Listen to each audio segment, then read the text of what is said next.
Podcast number 12. Third take, What are we Eric at? and Tony Show. Podcast number 12. I'm drunk. We are drunk. We're all drunk. We've had drinks. So we've had some drinks down the street. Not all of us are lightweights, Eric. Yeah, 2 Some of us are IPAs. alcoholics. That's all it takes for Eric's me. fucked I'm up. super lightweight. Eric smelled a beer. Yeah. I hit all the What's beers. that, alcohol? Ugh. So the Eric and Tony Show. You're here. You're watching it. Thank you. I'm Eric. This is Tony. We have Charlie, our sidekick. Hello. And More we have importantly, we have TK Kelly. Kelly in What's the up, house. Thank you so much for coming on the podcast. Thanks for having Really me and for appreciate it. staying sober for me. Yeah. Respect. Yeah, only our favorite guests we get hammered for. We're like, so we all went down to the street and had a couple of beers. I had 2 beers. These guys had 2 beers. Yeah, it and was a shot. literally a couple of beers. Literally if you're alarmed 2. as listeners. Super lightweight crew here. So Fucked up. yeah, just Ruining our fucked street up. cred, Eric. Yeah. You have Yeah. a garbage can I can throw up into in a minute here because it's gonna Hold get your mullet back. Yeah, someone hold my mullet. Nah, just let just it like high drop, school. man. Yeah. So, I guess just to get things moving, since you're drunk, maybe I'll take the lead on this. Yeah, you know. Guys, I'll take the lead. Yeah, you know, yeah. I just TK, got to do it. You're here. We wanted to have you on. I've known you for forever. You're another- forever. It seems that way, doesn't it? Well, we're both dads, so like time seems to be in a weird fucking like paradox where it's going really fast but still really slow at the same time. And we both, and it's funny because like you had a daughter like right after I had a son, which is like we did kids already. All right, fucking boring. We already had children, but now we've been going through the fucking phases of parenting together and shit. And you're a writer on strike. I am currently on strike. Yeah, I didn't fuck write that. anything for this podcast. I didn't prepare. We didn't need to. I didn't even think about We had the it, drinks. to be honest. That's the point. I forgot until Yeah. 20 minutes before. You're like, thanks for bringing it up, asshole. As a writer, I've been thinking about this all week and knowing that you're going to be on the podcast with us and like being in a writer's room, like what is that like? Because you wrote for Tosh.0 for many years and I don't know anything about that, like that lifestyle, that career. Like I just Eric doesn't know how imagine to it's a write at bunch all. of like, I can't read or write. Can you teach What me are what letters? letters are? Yeah, you I know joke nothing about about that. writing. 26 of them. He really Yeah. can't. He really can't.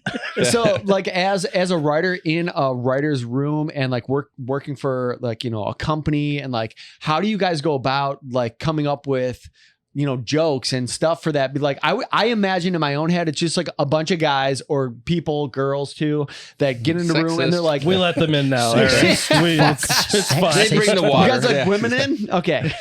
But like, I Progressive. imagine it's just a bunch of like people that hang out and then you get a topic and then you guys kind of riff on something and then come up with like, you know, what's the funniest or what kind of sticks or kind of go that way. But no idea. I'm interested I mean, to you're hear. not far off, honestly. It's basically like, you know, I mean, Tosh.0 is its own particular thing where obviously we weren't telling a story. Right, You know, right. we were showing clips and making jokes. So essentially it was paring down what do we want to put on the show this week as far as the videos. What guests do we want to have this season for like the bigger interview sketch pieces? Yeah. And then, yeah, essentially you all get in the room and you're in there figuring it out. And it's particularly with that show, it was like we were in there a ton. There was not a lot of like isolated in your office. Sorry, I'm just smacking the other mics. I'm shit faced too. Damn it! Don't talk to each other. But like, you know, there's joke writing on your own, figuring stuff out on your own, writing pitches on your own. But then you were always getting back in the room pretty quickly. Right. And we had like a great room. It was fun. It was full of funny people. So it was just like not dissimilar to this, where you just kind of end up shooting the shit about something until you figure out what's the funniest part of it. How many people in a writer's room typically? I mean, it varies, but I think for us at the end there was 12 writers, a writer's assistant, and then there was like several producers, editors, directors in the room at any given time. Like, so it was full. But when it was just the writers, it was basically 12 of us with maybe some researchers in there. So you guys would get like a topic or like a clip or something, and then you guys would all kind of riff on it or like take that homework home and then be like riff on it yourself and then come back and then spitball it with everybody. So the first thing you do is like when you laid out what's going to be on next week's show, then everybody would go off on their own. Okay. And they would come up with their own pitches, jokes for every video, sketch ideas for every video. and then we'd come back in the next week, and that's how we'd start building the show. Oh my God. So That it would seems like be the like- most fun ever. It was awesome. And the end of the week, like you got this time to yourself on Friday to write jokes. You could start the night before if you wanted to get ahead and just take it easy on Friday. There was a great flow to it. I mean, I was there seasons 9 through 12 as a writer. Okay. So like they were, they had their process. They were a well-oiled machine. So it was like you figure all that stuff out on your own, and then the rest of the week became like super collaborative for the most part. How does that, like, when you get, so you take that homework home, you kind of work on stuff, and then you come back into this room with 12 other people that some have been there since the beginning, right? I would imagine. Yeah. And then some are, newer or have been there for, not as long. Do you have like an intimidation of like, oh shit, like when you're writing, you're like, oh, like you gotta fight the biggest guy on the first day. Right, right. That's what I would imagine. I just punched the head writer in the jaw. Yeah. No, I mean, to an extent, but it was like you stand on your own as far as like the ideas you come up with get picked or they don't. And what starts that next week is, in this case, it was Tosh picking, here's what I like from what all of you submitted. Oh my God. And then we start to whittle that down. Okay. To like, now we're going to figure out, these are the jokes for this video. This is the best video to do a parody sketch about. These are the best ideas for that parody sketch. So it was all just whittling it down until everything was shot and then ready to film on Thursday. And then you'd start over again on Friday. So like when you would get something that would be like approved by him, like that's got to be like one of the best feelings in the world. Like, oh my God, like one of the jokes or things that I wrote, like, and you're like, oh, like he gave the approval and he's like wants to go forward with it and like kind of elaborate on it and stuff. That's got to be like the best feeling. Well, I mean, it's like stand up in that way where, you tell a joke and if the audience really laughs, it's like you're getting that feedback of like, I did this thing and it did well enough. But then inevitably it changes completely when you're working with 12 different writers. True. You could pitch a sketch idea that he picks and he thinks like, this is hilarious. But by the time you shoot it, and that was rare, by the way, it was usually like, he was like, this is shit.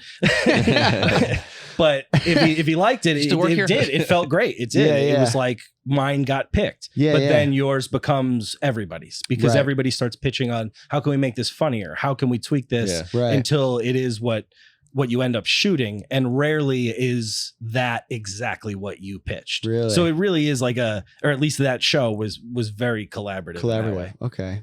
Man, yeah, that always like I was always interested about like that whole process, and it seems like it would be like the funnest job ever to have. Like you almost like I know at work there's a lot of that kind of stuff going on where like, you'll have like a joke amongst your staff and your crew and stuff like that. And you all kind of like ham on it. And like, I know Charlie and I do that a lot of times. Tony and I do that too. Like something we'll find funny and then we'll just keep elaborating on it throughout the day and just like, it's that, but more than that than you want. It's like, stop being funny for God's sake. Exactly. I'm trying to tell between you two, but everyone else is like, what the fuck? Where it's like, that definitely wouldn't fly on a it's like TV a show. whole office thing. No, honestly, it was super fun. I mean, by leaps and bounds, the best job I've ever had in my life. Yeah. Every other job was me doing something I didn't really care about or love. And this was my first like shot at doing comedy and getting paid for it. And that office was so much fun to be in.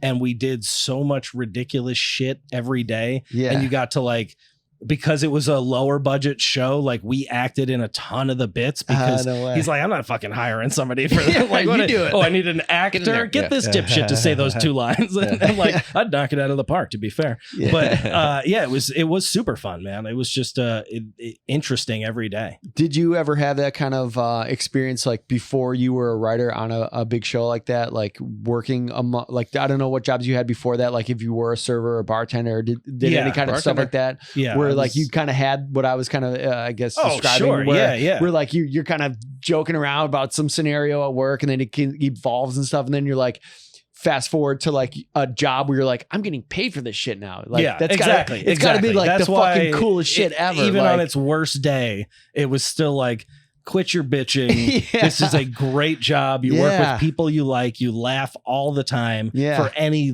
down moments. And I especially look back at it now because it's over that I'm like, oh, it was great. It was great. I had so much fun. I still keep in touch with almost every writer on the show, and the ones I don't, I just hate them. Yeah.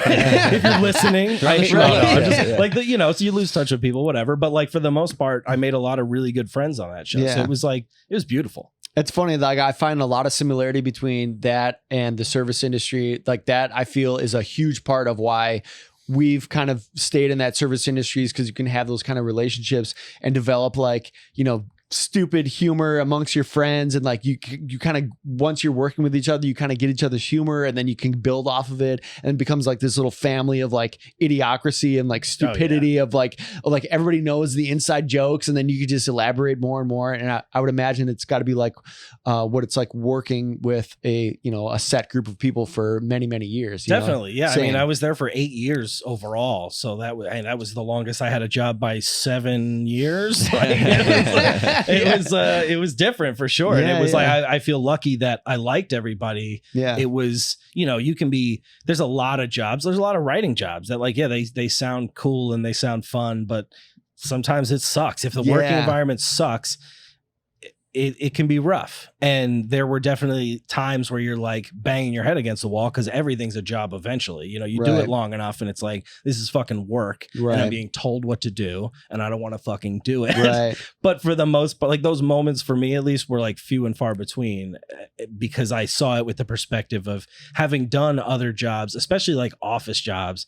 I did office work for like 3 years out of college, and I never like fondly look back on those jobs. I look back on when I bartended and when I waited tables. I remember having fun with those people. And not that I didn't have fun with some people I worked with, but it was just like, I can't do this forever. Right. And that gave me the perspective where by the time I landed at Tosh, it was like, this is cake. This is amazing. Yeah. So how did the interview process work for Tosh.0? How does that go down?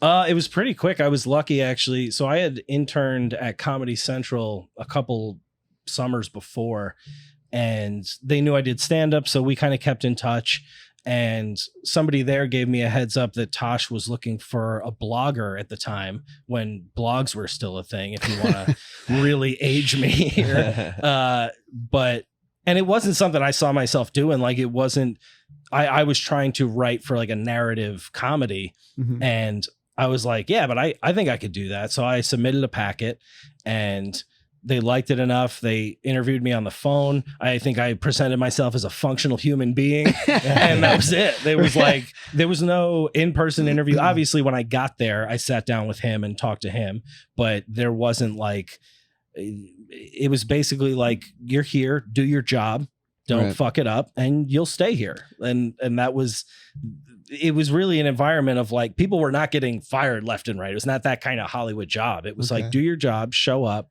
and like you'll be employed. And he was part of the interview process where like you had to like interview with him. I talked to the showrunner on the phone. Okay. And this was after they read so I had to submit a writing packet, which was basically like something they sent out to everybody that was like, here's a homework assignment, write X amount of jokes for this video, find your own video that you think might fit on Tosh.0, write jokes for that. So that sort of stuff. Okay.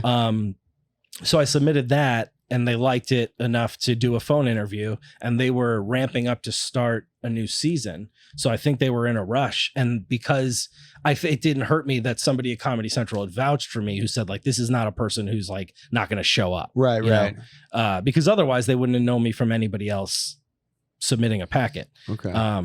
But it all went well enough that they were like, yeah, come in Monday. And there was the insinuation that like, we could fire you Friday if like we realize you're not at all good at this. But once I settled in, it was 8 years later. And like got me my first writing job in the union. So it was amazing. So now that you've kind of like, accomplished this huge goal, like working for like a big TV show and a big celebrity comic, now what are the things that you're kind of focused more on and kind of like aiming towards? I know that you're doing a what is it, a cartoon or animated cartoon? Like, well, how is that going as far as like, the process of all that? And like, that's got to be a huge, thing to overcome. Like that seems like so much work. It is. And it's something new. It's different for sure. And it came about really because Tosh ended. And like for years I had a good job. I was doing stand-up. I was doing a podcast. I was busy all the time. Yeah. And it was great because if you're busy here and you're making a living, you're doing well. Right. But when the pandemic hit, there was a big changeover at Comedy Central at Viacom. There was a huge Paramount merger, a lot of changes happening. They decided to cancel the show. And that was like, all right, well, now I got all this time that I never had before. So what am I really trying to do next? Right. Like, what's my end game at this point? I've been here a while. I've been here for 13 years. Right. So it's like, why don't I just work towards what I want to be doing, which for me overall is to be working in adult animation, you know, like South Park, Simpsons, King of the Hill, like that shit shaped my mind. Yeah. So like that's what I came out here to do, but you get sidetracked, and I was doing things that I loved.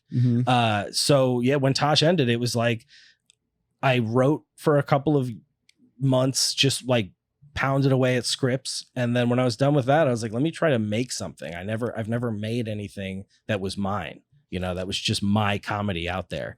So that was the kind of kick in the ass, and also just like free time. It was like I had a kid, but when I wasn't with her, I wasn't being pulled to the podcast. I wasn't being pulled to do stand up. I wasn't doing Zoom stand up shows.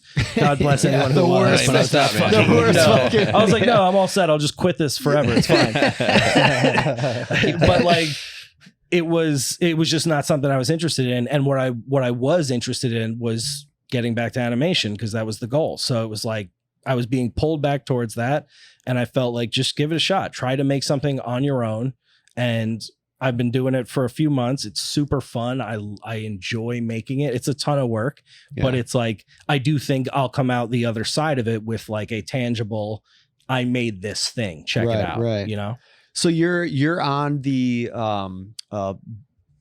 Bill Burr's podcast. All Things Comedy. Yeah. What was it? All Things Comedy. You were my on podcast that. was on there, yeah. So I know that he has the F is for Family, an animated, cartoon thing. So were you able to get any direction through him specifically, or through anybody really. or anybody in that like that family that you were in for for your podcast? I know the co-creator of F is for Family is one of my old professors from USC. Really? He was just like, he was an adjunct professor, and he was a writer on The Simpsons for years. And I was the biggest Simpsons fan in the world. So I was like stepping on people's heads to get in that class when I was at USC. So I had like a good relationship with him and got a ton of insight into the show through him. Unfortunately, the timing didn't work out that I could do anything with that show. I was on Tosh, and I possibly had an opportunity to be a writer's assistant on that show. Okay. And I was getting married in like 2 weeks. So it was like, I can't be the guy who's like, I'll work for you, but I can't be there the first 2 weeks, you know? Right. So it didn't work out. But I loved that show so much, and getting an inside perspective on it has been so cool. And that's honestly what kind of reignited my goal of getting into animation, because I was always writing animated scripts, but just constantly writing and then trying to get people to read and trying to sell it is, that gets old. It sometimes feels like you're running in place. So, but the kind of proximity to F is for Family, and knowing I was almost a part of it, and then watching it, I was like, I got to find a way to be a part of it, to get involved in something like this. You can freely write on those as well. I think it was Bill Burr that said it. That you can get away with anything in an animation. That's in real life or live action. Everyone will be like, dude, in animation. Listen, I kid you not, that is the way I skated by on writing like a thesis in college. My undergrad thesis was a project about cartoons being able to do things that live action shows can't do. And me and a group of my fellow students got together, watched cartoons, counted how many times they said shit and fuck, or made some dirty joke that you couldn't make on Friends. Yeah, it's not a real person. And that was it. And that was just like, if I can, that's always been something that interested me so much, because it's like the freest. If you come up with something, you can write it. Yeah. And then that's like, well, it's a cartoon, figure it out. I think South Park is probably like the biggest testament to that, where they can like literally they broke it open for sure. Do anything, and they have like carte blanche on like and because of them, every cartoon after, all of these like hard R cartoons, obviously streaming didn't exist back then either. That was another like, it was obviously was after like South Park and stuff, but like really they kind of just But South Park definitely laid that groundwork for like now you can push, like you can really you push. can like they push, especially like, if you're crazy. on cable, you know, like you're on past 10 p.m. Like they arbitrarily created the rule that you could say shit on cable after 10 p.m. because of South Park, right? Like, and obviously it's gotten a lot more lax since then. Yeah, but that was like what broke the dam, and that was sort of what made me want to do that thesis in school, because I remember South Park doing an episode where they finally were allowed to say shit, and they had a little shit counter in the bottom corner, and they said it like hundreds of times. It was absurd. And it was for the sake of being able to do it, but it was their way of being like, it doesn't matter. Right. Let's all just say what's funny and stop being let's all be adults little here. bitches about it. Yeah. Like we're all adults, or at least the people watching it, or vaguely. Us are watching. But so many people, like there's these massive audiences for these shows for a reason, because like animation geared towards adults that's done right it just sticks with you. It's at least for me, that it sticks with me more than any live action shows I watched growing up. What is the like the theme, or like the overall picture of your animated series that you're trying to bring to the public? So right now my thing, it's just shorts online. It's called Pete and Possum, and it sort of came out of not having a vehicle for stand-up jokes over the pandemic, because I wasn't doing Zoom comedy and I wasn't doing live stand-up, obviously. So I had these jokes that I felt like were just burning a hole in my pocket, and I've got nothing to do with them. And I figured, like, well, let me create this thing where it's two characters talking, just back and forth, shooting the shit in the backyard around a fire pit, talking about inane bullshit like you do with your friends. And that's all it is. Really, that's all every episode comes from, either some real conversation I've had, or at least starts from there. Right. And it's just, it's essentially, instead of me delivering it into a mic by myself on stage, it's now two characters talking back and forth. Okay. But it really is just that style joke. It's very much like what you talk about when you're hanging with your friends. Does it have like one of those, I know like some animated things that they do, like they'll, like I think Theo Von and like Joe Rogan and all these people, like they have it where like they'll have like almost like a podcast segment, and then they'll turn into like, I think it's called like Toonie Paul or something, or Pauly Tunes or something. He does an animated version of what their podcast is and animates it and makes it like it's way funnier, like watching like an animation of like what they're talking about, like that kind of a thing.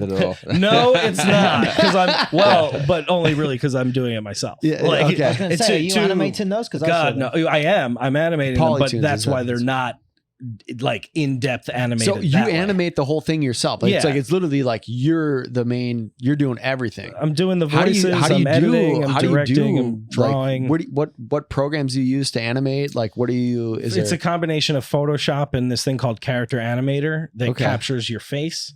Wow. And then we'll apply whatever artwork you tell it to that. So instead of me having to animate like a character's mouth moving or a character blinking, like the shit that honestly takes a really long time if you're doing it by hand. Right.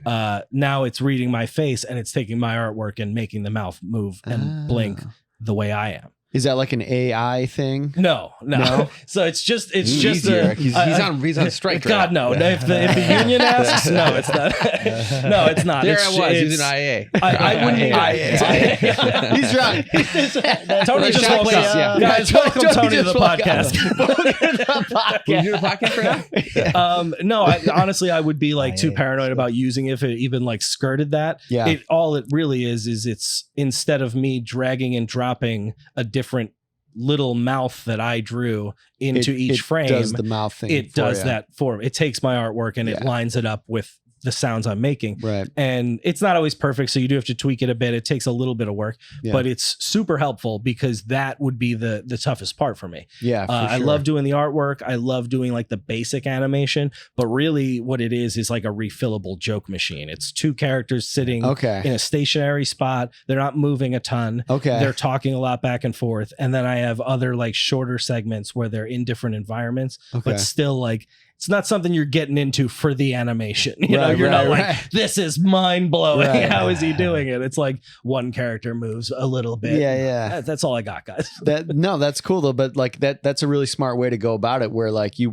want to be able to have different conversation, but like pump out as much conversation as you can. Doing it on my own. I'm doing it limited on your own is huge. output. That's like way hats off to you, because that is like so time consuming. Like I have a graphic design degree. I do all of the edits and stuff for this podcast, and it's like ridiculous. It takes like, a lot of time. It's so time consuming, but it's fun. It's something I like working on. And I do have, luckily I got a couple friends involved early on who I just sent like some test footage to, and they liked it enough to be like, if you need help, I'm around. So they've been helpful in just keeping me kind of motivated to keep doing it. Yeah.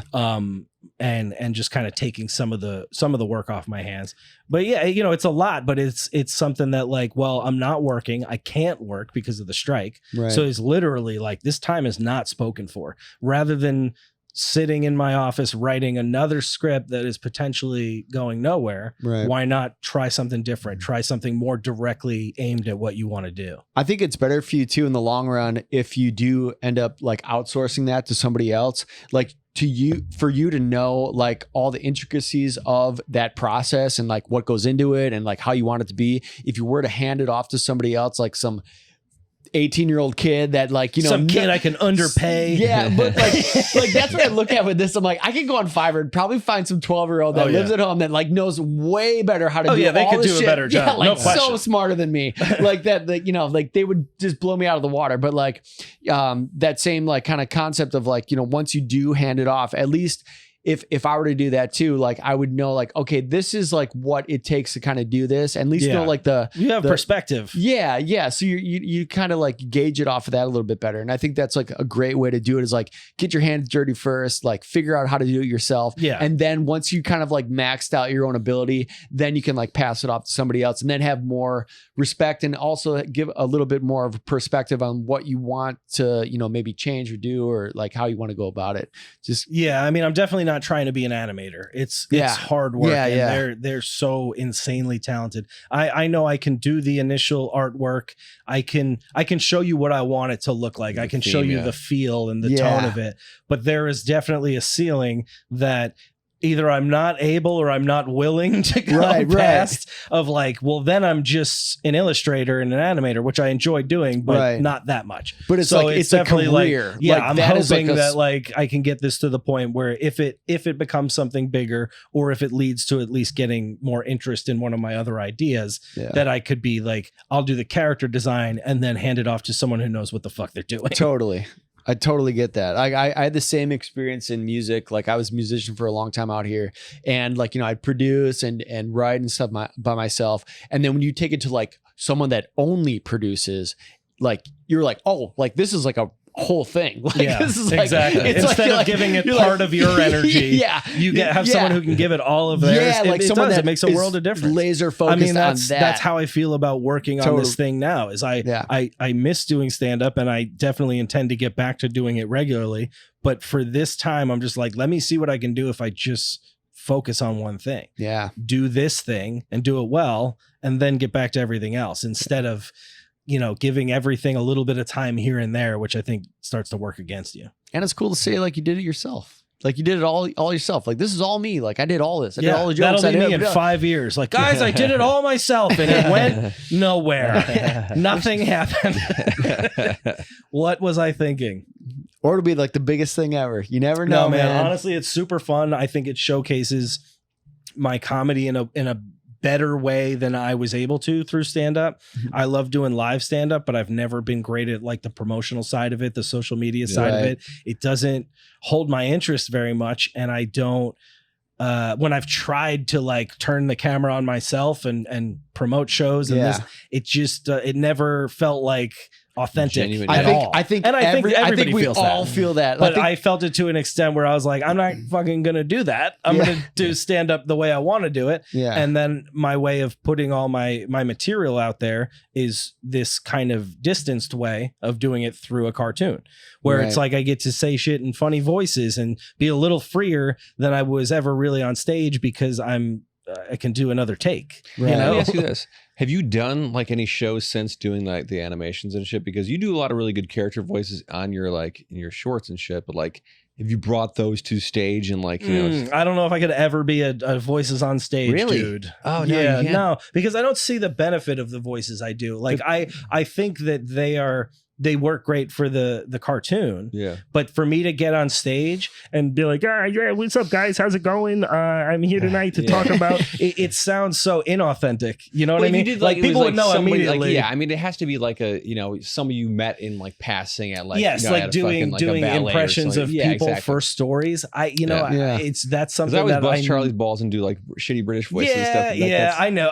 That's something I've honestly never done much of on stage though. Is like change my voice for an impersonation I'm doing. It's something I like doing in a booth. It's super fun and super like freeing in that like it's not me really, I'm just saying this insane shit and it's this character, and if it doesn't work I'll just edit it out and say something else in its place. Like, here's on stage it's always it just doesn't come naturally to me to be like, here's a silly voice of this guy I met. Because I'd be sitting in the back of the room like, fuck this hack. I guess it just goes to like the kind of storyteller you are on stage versus the kind that you are for your illustrations, which is it's two very different things. Yeah, I'm using a lot of like crossover jokes, but I definitely have to rework them completely for the animation because it's just different. It's a different format. But I do think it's helping me in a way edit some jokes that I look at now and I'm like, oh, that could be shorter on stage too. Like I'm trying to fit everything. They're all like a minute tops, sometimes slightly over, but I try to keep them to a minute. And then a lot are even like much shorter than that. So like just doing that has helped me look at my stand-up in a different way, which I hadn't in a long time. So are you posting these like clips on like Instagram or YouTube, or because usually they have like a 60-second, for shorts? It's Instagram, YouTube, TikTok. Really not promoting them very much. Like I said, I'm not great at that part of it. Isn't that weird though? Like, so all of us are like have pursued things outside of like the normal like 9 to 5 kind of thing that we've done in the past, and that some of us are currently still doing. But like that part about like promoting yourself is always like not just talking to us, but like other people I've talked to about it. It's such a weird thing to like be the business aspect of it. And I've never been a part of any band, group, artistic thing. This podcast, horrible at it, like just horrible at being no like. One will ever see this podcast. Guys, I can literally say anything. No one will ever see it. I'll see the clip on Instagram, but that's it. But I always feel that way. Like so many artists, like it's tough, man. Yeah, it's such a weird. I think thing certain to do. Artists have it and certain don't. It's in you or it's not, and that's why I didn't want to keep forcing it. I didn't want to keep forcing that business side of it. And I'll say, like, I'm not promoting it at all. I'll put out the videos on my personal Instagram in hopes that some followers that I have will see and follow this other account. But because I've never been good at posting on my own Instagram, they're not being seen that much either. I'm not promoting it in the sense that like I'm not putting any money into promoting it. We're not doing anything like that. It's just like, let's make as much of this as we can, and let's make it as funny as we can, and hopefully one will hit and then the snowball starts rolling. But at this point I've been doing it for 10 weeks straight, and I have no interest in like buying ads. You know what I mean? No, like, for sure not. All that kind of shit. And not that there's different ways to build your following. And I don't know that I won't have to go one of those routes eventually. But at this point, I'm still like, it's early. Make a nice backlog of material so when people come to your page, they see shit. They're not like, oh, this guy posted 4 times. Awesome. Right. So I was more concerned with like get tons of material out there and then start figuring out how to piece people together. But putting out as much as I have has kind of started to do that already. Like you can start to see upticks on TikTok and YouTube particularly, where like I'm definitely not doing shit on those. I'm not promoting at all. I'm not on either one of those platforms outside of this cartoon. So it's a weird landscape, but it's fun to just make something and try to get it to hit, I kind of look at it like for like this podcast or my own Instagram and all that stuff, like an evolution that I get to like kind of like a diary, like an online diary of like, oh, I'm like, I can look back from the first podcast we did compared to the last one. I'm like, oh, well, like we got a little bit better. Like this got a little bit, like it improved a little bit, and seeing that like progression is kind of cool to see.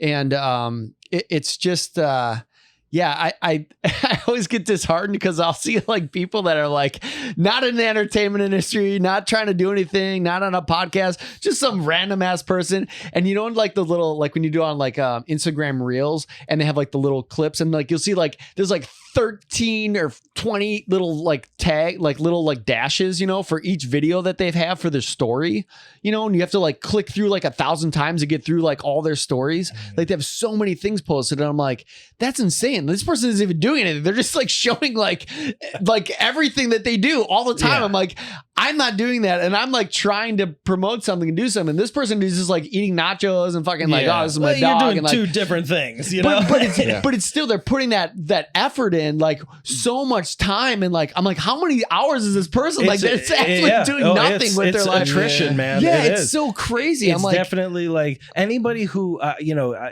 however you feel about professional influencers, anybody who says that those people don't work is fucking crazy because they are doing what they're doing at such a volume that it's like, are they ever not working? Their life is their life is it's a ton of work. Yeah, it's a ton of work to get to like crazy numbers. And it's fun work. It's them doing something that they enjoy, hopefully, but like it's all work. And they're putting in that time. Like they're not shooting a drunk podcast and not telling anyone.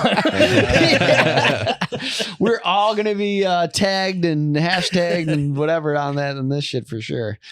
Yeah, it's pretty crazy to see, you know, people that are not in any kind of like industry or doing anything or trying to promote anything and like the consistency that they have. And I'm like, oh, like that's a lot what it is. It's really just like breaking that fourth wall and like just letting people into as much of your life as you want. And but I mean, even if you're doing a character, it's the same. Yeah. You know, you have to do a ton of it.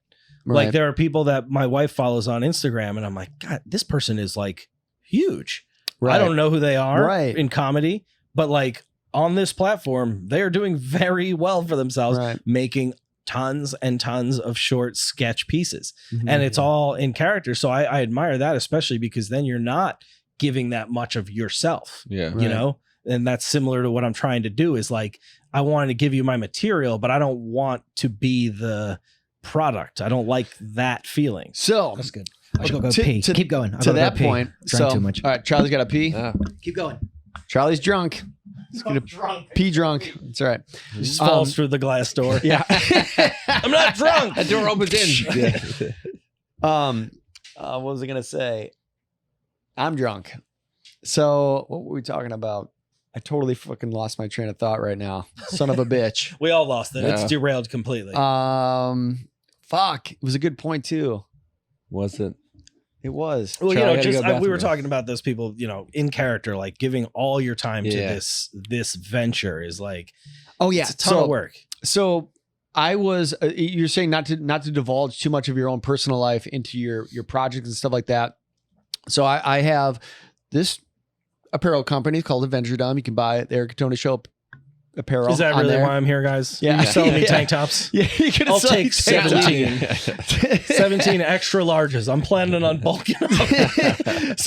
So I was on the customer support or whatever, and I'm talking like, I'm like, hey, like they're like, oh, it was on Shopify. I have everything through Shopify, and they can help you out with stuff. And I'm like, yeah, I have this company, Adventure.0, but it's under my current name, Eric Rustler, and I'm thinking of just like deleting that and making it Adventure.0.com or whatever, Adventure.0 Instagram. And this kid that I'm talking to, I'm like, how old are you? He's like, you know, I'm 18 or 19, working tech support here. And I'm like, all right. What are you wearing? Describe yourself. Yeah. What's your jawline like? What are we working with? And he was like, I was like, you know, tell him what I was thinking of doing, of deleting my name. He goes, no. He goes, don't do that. Definitely don't do that. He goes, any kind of brand or company that you're doing, what people are interested in is actually seeing the person behind the brand. They could care less about your brand. They could care less about this company. They want to know about you. And I was like, I'm like, that's a good point. He's like, yeah. So like, they want to know like what you're eating for breakfast and what you're doing. And like, and then, yeah, you could like wear your clothes or like promote whatever you're doing. But like people just want to know about the person behind whatever the fuck they're interested in, which is like, I am the same way. Where like when I don't follow just like a brand or something that just is only showing the brand and like the clothes or whatever it is. Like I'm following the not just empty shirts walking around. Yeah, like mannequins just fucking, I want to see like what's going on. God, I want to be like that mannequin. Yeah. It's just so cool. Which makes sense. And it was like so obvious, but at the same time I was like, oh, like, yeah, like duh, like why? Thank you, like, kid that's 22 years younger yeah, than me. like, well, even further, like, let me school you on a little something, old man. No one gives a fuck. Listen to your grandpa. Probably. It's like, Jesus, how old are you? I'm like, oh my God. But that's a hard thing to intuitively know, because at a certain age, like you just don't, there was not a lot of people walking around with cameras in their faces when you were growing up. So it does still feel, I think, more unnatural to us as old fucks, compared to people who are a kid who's 22 working for some tech support company. It's like, this is how I grew up. So I innately understand how this works better than you do. Totally. Like, and then also like, it doesn't help, like coming from the Midwest, a place where you're kind of brought up being modest and humble, and like, you don't talk about yourself. You just kind of like, you're trying to help people out. You're not trying to like promote yourself. It's not like, it's like kind of looked down upon. No, so like I growing Northeast, up similar upbringing, very much like you ain't shit. Relax. Yeah. Just like pump your brakes. Like just do, like don't promote yourself. It's not like cool, So don't get like, too big for your britches. Yeah. Is what they like to tell you. Yeah. I don't know what those are, but I'm kind of a small guy, so I don't think it's gonna be an issue. I'll never be a large britches. I have medium britches at best. Yeah, it's like all those things I think that like our older generation grew up with, like you're kind of like fighting that, like, like that progression of what everybody else is doing. And it's like just a weird kind of thing to do, like turn the camera on yourself, like promote yourself, but like show yourself, but also promote something. And it's just like this so against what life has always been for, like, I think for my generation growing up in like the 80s and stuff, and not having that to like evolving into it and the internet and like all this shit. Like that's so crazy to think like the generation of kids now, like they grew up with the internet and with TikTok and Instagram and all this bullshit. like all this bullshit. Yeah. Oh, it's turned into an old man rant. It's always off the rails. All these cameras we have around here. What the fuck is this bullshit? He's about to trash the room.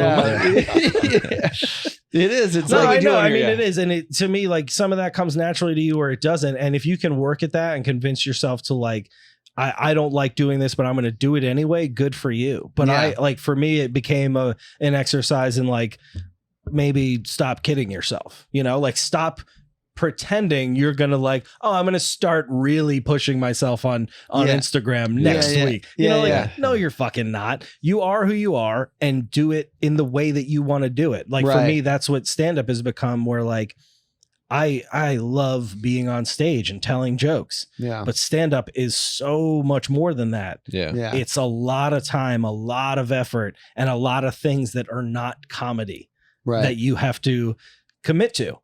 And it became like, well, if I have to promote, if I have to post X amount of times every day to maybe reach my ceiling in stand-up, like, am I going to do that or am I not? Right. Is that like, so I totally relate to that. Like with music, any kind of like music venture I've gotten into, there always was this point where like, this is fun. This is so much fun. And then it was like the business part of it. Are we promoting? Are we selling stuff? Are we, doing this? And then I was like, now the fun's not there. Now it's like more of business, and I don't like this. Fuck this. Like, I'm just trying to do shit for fun. But you get like bitter like that. Yeah, because what's the point of all this? Like, what the fuck is the point of any of this shit if you're not having fun doing it? Like, this podcast is the easiest, most fun thing I do every week, the most fun like venture I've done. It's just hanging out with your buddies and shooting the shit and kind of getting different perspectives, getting drunk, hating technology with people. But it is. It's like, it's so like effortless until like I see okay, now you gotta get the Instagram reels up and you gotta do this, and now it's like it all gets there. That's where it's like, I just want someone else to do that so I can just have my 14-year-old boy. I just want to have fun. I don't want to do all the fucking dumb bullshit stuff. Like, I just want to, but I think call back the guy at Shopify. Like, listen, what's your schedule look What's like? your name? I need some help. Yeah. I mean, listen, dude, but I think the good thing is like you're aware of that. Like, I think you have to pick at some point in your life, like, am I going to put my head down and power through whatever it is I'm doing next regardless of it having a big aspect that I don't like, that isn't fun? Or am I going to not fucking do that? Am I going to move on to the thing that interests me now, that's fun now? Well, and I think there's something to be said for both. And like eventually everything, especially if it starts to take off, if the podcast starts to take off, you can bet your ass it's going to become work. But it just becomes a matter of, now is this thing still fun enough to balance out like all that other shit? Or hopefully you get successful enough where you pay somebody else to do the shit you hate. And, and you do what you want to do. That's the part. That's really the main part. It's like the shitty stuff about it is like, but like, it's like such a give and take, because all that shitty stuff you have to do to get the thing that you love to do like off the ground, unless you like have something that goes viral. You got to put the work in starting anything up. It's totally even if true. something goes viral, it's not like, that is no longer like you're good. Right. You got to then keep those followers. If you get followers at all from it, and you might just get a bunch of likes, and like, it's also there's arbitrary now. There's a lot of variables, so it's like you have to. Even if you get a viral video, you have to then continue to work to keep it up. So it's work. It's definitely, but there's like no this, getting around. There's that. like this weird like balance of like where I don't want to lose something that I love and that has always been there for me. Like music has always been there for me. And then there's a point where like I was like, this is like a problem now. Like, this is not like any more fun. It's not an outlet. Now this is like a thing that has like a schedule. It's a job. An obligation. It's like a bullshit thing. And I'm like, that was like the one thing I could always go to where it's mine. It'll come back around. It's all cyclical. Like everything like that. Relationships become like interesting. Then they become a job. They become taxing and stuff. Then it all comes back around again. It does. I'm just afraid of like losing that, like, and I have before where I've lost that like that drive or that like passion for something because I'm like, because there's all this bullshit attached to it. So that's why like I've gone back to like playing music just in my apartment by myself and writing for myself. So you want to live in a car because you don't have to pay rent. Yeah. Like really, like you hit these fucking things. You're like, I don't know, you just fucking like. Well, yeah, because I'm like, well, what's the point of all this? Like, is it to like try to like make money off something, but like the real like destination is being happy, right? For any of us, the fucking journey is the happiness, man. It is, but if that journey, you go through the whole thing, that is the part. And if you sometimes you get these things, and it's like you have to just kind of go with the, like, as dumb as it sounds, the flow. And sometimes there's like peaks and valleys, and shit sucks sometimes. Look at me, you know what I'm going through, boys. Come on, like there's just going through life. Yeah, enjoy the process, man. It can suck. I guess I'm like just selfish with it, where I'm like, like, I don't know, like you get frustrated. I don't give a fuck about anybody else. I just want to like make something that I enjoy. It makes me happy, and I don't want to like share with anybody. I'm just trying to like make myself happy. I'm a fucking miserable guy, so I just want to like, I just want to have a little joy, and then fucking it's only for me. Play the guitar at the table. Say it out loud. Listen, like if I'm the only one that's smiling from the song or from like whatever I'm doing, I'm like, that's fine. At least I'm happy for the night, and I can just fucking like, whatever. I don't give a shit, Yeah, but I said that since the entire time you've been playing music, where you'll make Eric's like computer's got like the biggest cachet of amazing songs. He's like a fucking male Adele, but he's like released him once into the ether and then like took like give him all my songs back. Like, you delete them off YouTube. I'm like, dude, put those back on. Especially the guy going through heartache. I'm like, you have some great songs. I needed that song. You son of a bitch. I needed those songs. Put it back on YouTube, man. I need that shit. Send it to me. Something. Yeah. I'm like, I need that song. Fuck you. Write your own shit. Like, fuck you. Like, I don't care. Like that shit. We're like, but it's like not caring about the because you didn't get the response you wanted, so you're like, you got no, it's not the response I wanted. No. It didn't go to where you wanted to. And then you hit that resistance of how to market, how to promote, and all that kind of shit. And that's the part of the business that you don't like. But you have to realize that, like, again, too, outsource that to someone that's good at that kind of shit. The same thing as producing and animation and shit. Like, if you just do what you're good at. Tony just told me to outsource my animation. He's like, that's shit, bro. No, but when you get to like, I know exactly what you mean. We talked about that at the bar earlier. But there's like those things that, like, again, too, like, get to the point where you have like a vehicle that you want, and then get someone to drive that or do the oil change or whatever it is to fucking like keep it going. Figure out how to keep don't like a thing you want to continue to do. Because I think the biggest thing too is, and now we're in such a specialized society where you have people that do all these little things. You don't need to be a fucking Pro Tools guy anymore. You don't need to be you just do the art and be the guy that is behind but that's like, I look at it like being an artist that like there's millions of artists that draw oil paintings, whatever, and like just they do it for themselves. Bob Ross is out there. Yeah, for real. Like, but I look at it like art is that. It's not art. Art is like an outlet, and it's to express something that you have inside of you. It's like a tool. Art is not promotion, though. That's the thing. Exactly, you're not good at promotion, so that's the thing. Is you let someone else do that for you. It doesn't have. You don't have to have art and a business or art and promotion. No. You can simply do it art for yourself, and I think that's like but your art though speaks to other people, and that's the thing too. That you're all making art something. speaks to people. I know, Eric, but it doesn't have to go out to people. It can be like for your own So like. I understand what you mean. I'll say this, like for me, I've never argued with anyone who stopped doing something because it stopped feeling good. If your gut is telling you this is not the version of that I want to be doing, I appreciate what you're coming with. Get on. Eric's not that guy. But here's what I'm about to say is it reminds me of a buddy of mine who actually similarly is doing. He's your direct competitor, if I'm being honest. He's making outdoor clothes. Fuck that guy. Like We're trying to Adventure sell Dumper. But he's a great artist, like a very talented artist, and I've looked at a lot of his paintings, and does he have a graphics engineer? He's a graphics guy. He might be the same dude. But I'm your other so friend.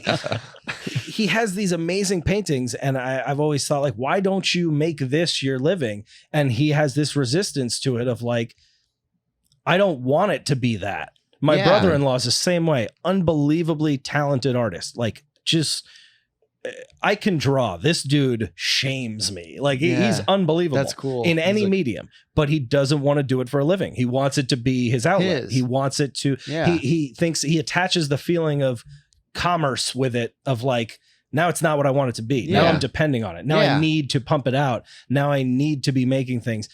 So I think there's a lot to be said for like, if you feel at this time that the right thing to do with your art is to keep it to yourself, I think that's okay. And I think like Tony said, a lot of times you'll come back around to it where you'll warm up to that feeling again of like, well, now I figured out a new way to put it out there that I might be more on he board needs another with. heartbreak. That's it. Eric.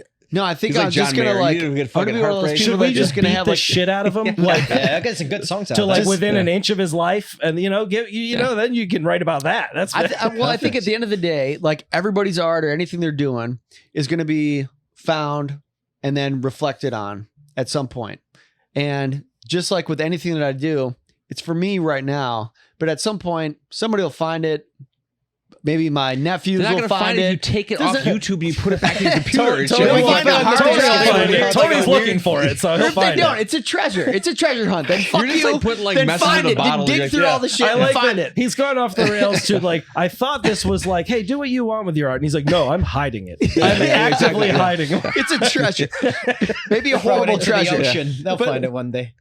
I don't know. I just look at it like it's just like it's art, and if it's created, it's there, and whoever finds it, then they can experience it. If not, fuck you. Whoever finds it on my laptop when I die. You can get past a 16 character code to get into my computer.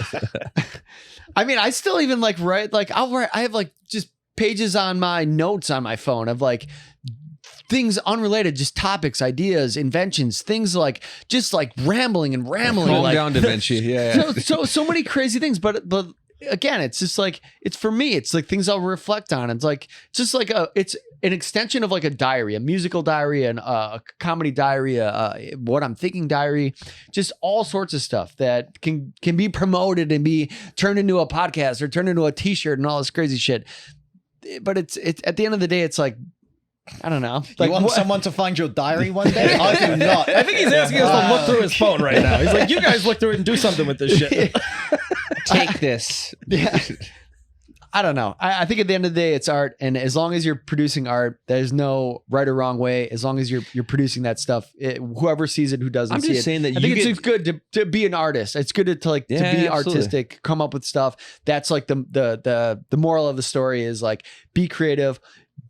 Put it out there or keep it to yourself. As long as you're doing something creative, do I think whatever it's version of it works. the best. I think it's the best thing for you, like for anybody There to we be go. creative. Positive outlook. Yeah. It's the best. Here we go. There you We got go. a good fucking. It's good to be Art's creative. the best, guys. That's the tagline for this episode. Hashtag art's the best. Art's the best. Yeah. That's so stupid. It's still true though. Oh man. What do we got? 57 minutes. We're doing good. We're running out of time. We're doing good. And I got to feed my meter. That's good. You got to feed the meter. Feed the meter. Tony's Is that how you end every episode? Oh, I got to get the fuck out of here. Tony's got a drunk drive home right now. I got to go pick my kid up. One eye. Kid's in the car. Yeah. He'll shift. It's fine. Yeah. He's good. Well, okay. So I'd like to end the podcast with telling people where they can find your animated series, where they can find you. It's all hidden in my closet. I'm not letting it out flash there. drive. It's called Pete and Possum. Good luck finding it, you pieces of shit. No, it's at Pete and Possum, spelled out. It's literally a dude talking to a possum. It's exactly what it sounds like. It's easy to find. I found it. Yeah, it's on Instagram, YouTube, TikTok. What's your Instagram? At Pete and Possum. And your own yours. Instagram. Oh, at TK Kelly Comedy. TK Go Kelly. there for literally You really nothing don't promote it. but Pete and Possum. This is that whole bad part where we just like No, fucking I like if you go on my personal Instagram now, what you will see is me pushing Pete and Possum a bunch and nothing else. Because I just don't fucking care. You know, like what am I going to post? Pictures of my life? People got their own lives. It's fine. So yeah, follow me at Pete and Possum. Follow me at TK Kelly Comedy if you desire. I've expunged myself from Twitter and Facebook. I'm slowly disappearing like Eric Sorry.